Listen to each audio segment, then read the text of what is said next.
রান্না করার সময় দুই শব্দের একটি জিকির মহিলারা করতে পারলে ওই পরিবারের উপর আল্লাহ রাব্বুল আলামিন গায়েবী রিজিক নাজিল করবেন। আমার মা বোনরা যখন রান্না করে তারা যদি দুইটি শব্দের একটি জিকির সব সময় পড়তে পারে রান্না করার সময়, আল্লাহ রাব্বুল আলামিন তার গায়েবী খাজানা থেকে আল্লাহ রাব্বুল আলামিন রিজিকের বরাদ্দ করবেন। আল্লাহর হাবিব সাল্লাল্লাহু আলাইহি ওয়াসাল্লামের হাদিসের মাধ্যমে এই আমলটি অ্যাপ্রুভড এবং আহমদ ইবনে হাম্বল রাহিমাহুল্লাহ তার ঘটনা থেকে এই আমলটি পাওয়া যায়। অনেকে অনেক সময় বলে, হুজুর আপনারা এত রিজিকের ওয়াজ করেন, আপনারা নিজেরাই এই আমল করলে পরে তো আপনাদের রিজিকের অভাব হয় না। দেখেন ভাই, রিজিকের যে ব্যাখ্যা, রিজিকের যে বুঝ, এটা আপনারা বুঝেনি না।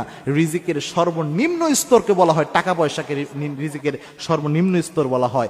রিজিকের সর্বোচ্চ স্তর হচ্ছে আপনার সুস্বাস্থ্য, আপনার যে সুসন্তান, নেককার স্ত্রী, এই সবই রিজিকের অন্তর্ভুক্ত।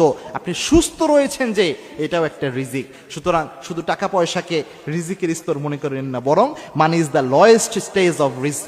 রিস্কের সর্বনিম্ন স্টেজ হচ্ছে এই টাকা পয়সা। সুতরাং রিজিক যদি বৃদ্ধি করতে চান, মা বোনরা এই কাজটা করতে পারেন। সেটা হচ্ছে যখনই আপনি রান্না করছেন তখন ইস্তেগফারের আমল করবেন। ইস্তেগফারের আমল কত গুরুত্বপূর্ণ আল্লাহর হাবিব সাল্লাল্লাহু আলাইহি ওয়াসাল্লাম জানিয়েছেন, মাল্লাজিমাল ইস্তেগফার, ইস্তেগফারের সাথে যে ব্যক্তি লেগে থাকে, তিনটা পুরস্কার আল্লাহ রাব্বুল আলামিন তাকে দান করেন। তার মধ্যে একটা পুরস্কার হচ্ছে ওয়ারযুকুহু হাইসু লা ইয়াহতাসিব, এমন জায়গা থেকে আল্লাহ রিজিক দেয় যা সে কল্পনাও করে নাই। কিন্তু রান্না করার সময় কেন ইস্তেগফার করতে হবে, এটা আমাদের চিন্তা আসতে পারে।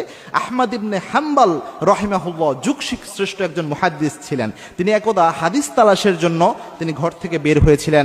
তিনি খোঁজা শুরু করছিলেন হাদিস। তো এক জায়গায় তিনি রাতের বেলায় তিনি চিন্তা করলেন, এই জায়গায় রাতের বেলায় এশার নামাজের পরে মসজিদেই তিনি থাকার চিন্তা করলেন। কিন্তু মসজিদের যিনি খাদেম ছিলেন, তিনি ইমাম আহমদ ইবনে হাম্বলকে চিনতে পারেন নাই, যিনি জগৎ বিখ্যাত মুহাদ্দিস। তিনি বললেন, না, মসজিদে রাতের বেলায় থাকা যাবে না।